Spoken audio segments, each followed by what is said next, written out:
अरे दोस्तों, मेरे YouTube चैनल धार्मिक कथा शौकी में आपका हार्दिक स्वागत है। मैं आज आपको गणेश चतुर्थी व्रत कथा सुना रही हूँ। तो जो भाई बहन चैनल पर पहली बार हैं, प्लीज़ चैनल को सब्सक्राइब करें एवं वीडियो को लाइक ज़रूर किया करें।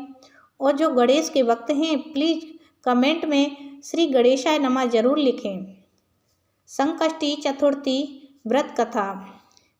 जो व्यक्ति नियम अनुसार संकष्टी गणेश चतुर्थी का व्रत करता है, उसे गणपति बप्पा की कृपा से यश, धन, वैभव, अच्छे स्वास्थ्य की प्राप्ति होती है। व्रत रखने वाले गणेश चतुर्थी की व्रत कथा पढ़ना बिल्कुल भी ना भूलें। संकष्टी चतुर्थी का व्रत भगवान गणेश की कृपा पाने के लिए रखा जाता है। कहते हैं, इस व्रत को करने से जीवन की सभी बाधाएं दूर हो जाती हैं। वैसे तो हर महीने में संकष्टी पड़ती है, लेकिन माह की और फाल्गुन महीने की संकष्टी सबसे ज़्यादा महत्वपूर्ण होती है। इस संकष्टी चतुर्थी पर चंद्रदेव की भी पूजा की जाती है। ये व्रत माताएं अपनी संतान के सुखी जीवन की कामना से रखती हैं। यहाँ श्री गणेश चतुर्थी व्रत कथा अनुसार इस व्रत को धर्मराज युधिष्ठिर ने किया था। जब धर्मराज राजयुक्त होकर अपने भाइयों के साथ वन में चले गए, तब उन्होंने भगवान कृष्ण से अपने कष्टों को लेकर जो प्रश्न किया था, उस कथा को आप सुनिए।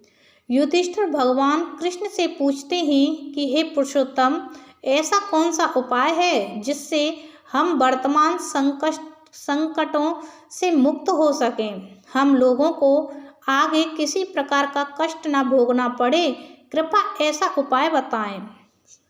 स्कंद कुमार जी कहते हैं कि जब युधिष्ठिर विनम्र भाव से हाथ जोड़कर बार बार अपने कष्टों के समाधान का उपाय पूछने लगे, तो भगवान श्री गणेश ने कहा कि हे राजन, प्रत्येक कामना को पूरा करने वाला एक महान गुप्त व्रत है।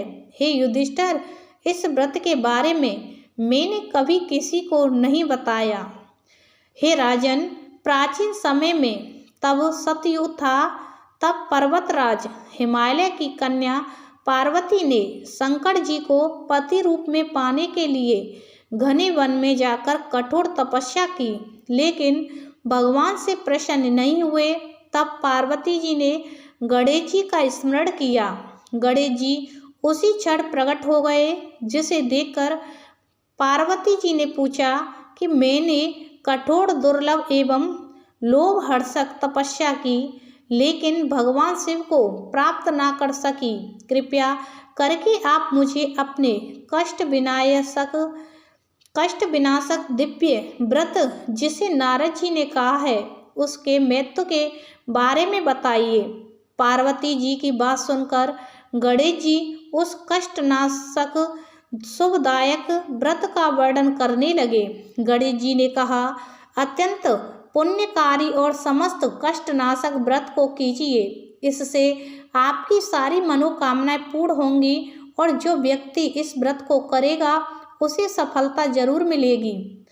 श्रावण मास के कृष्ण पक्ष की चतुर्थी की रात में चंद्रदेव का पूजन करना चाहिए। उस दिन मन में संकल्प लेना चाहिए कि जब तक चंद्रोदय नहीं होगा, तब तक मैं भोजन नहीं करूंगी, अतः निराहार रहूंगी।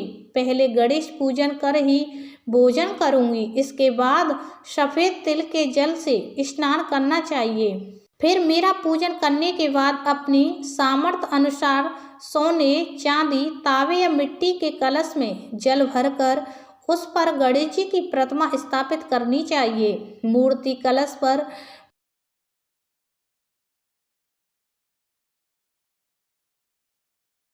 वस्त्राच्छोदन करके अष्टदल कमल की आकृति बनाए और उसी मूर्ति को वहां स्थापित कर दे।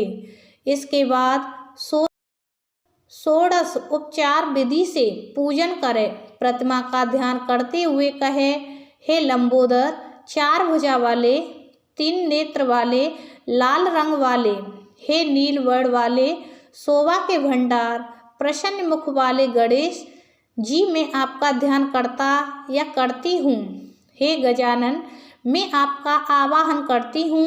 हे विघ्नराज, आपको प्रणाम करती हूँ, यह आसन है। इसके बाद कहे, हे लंबोदर, यह आपके लिए पाद है। हे शंकर सुवन, यह आपके लिए अर्ध है। हे उमापुत्र, यह आपके स्नानार्थ जल है। हे वक्रतुंड, यह आपके लिए आचमनीय जल है। हे सूर्यगढ़, यह आपके लिए वस्त्र है। हे सुशोभित, यह आपके लिए यज्ञोपतित है। हे गणेश्वर, यह आपके लिए रोली चंदन है। हे विघ्न विनाशक, यह आपके लिए फूल है।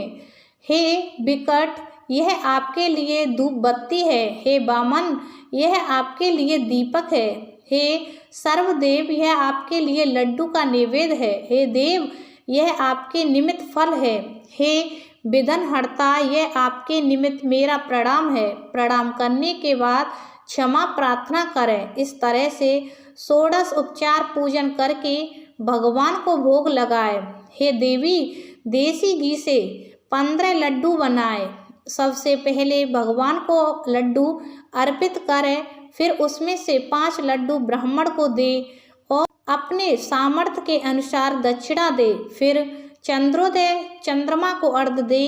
अर्घ देते समय कहे कि हे देवी, तुम सब तिथियों में सर्वोत्तम हो, गणेश जी की प्रिय हो। हे चतुर्थी, हमारे अर्घ को ग्रहण करो, तुम्हें मेरा प्रणाम है। इसके बाद फिर 5 लड्डू का खुद भोजन करें। फिर कहे, हे लंबोदर, आप व्यक्ति की सभी इच्छाओं को पूरा करने वाले हैं, आपको मेरा प्रणाम है। हे समस्त विघ्नों के नाशक, आप मेरी कामना को पूर्ण करें। तत्पश्चात ब्राह्मण की प्रार्थना करें कि ध्वजराज, आपको नमस्कार है, आप साक्षात देव स्वरूप हैं। गणेश जी की प्रसन्नता के लिए हम आपको लड्डू समर्पित कर रहे हैं, हम आपको नमस्कार करते हैं।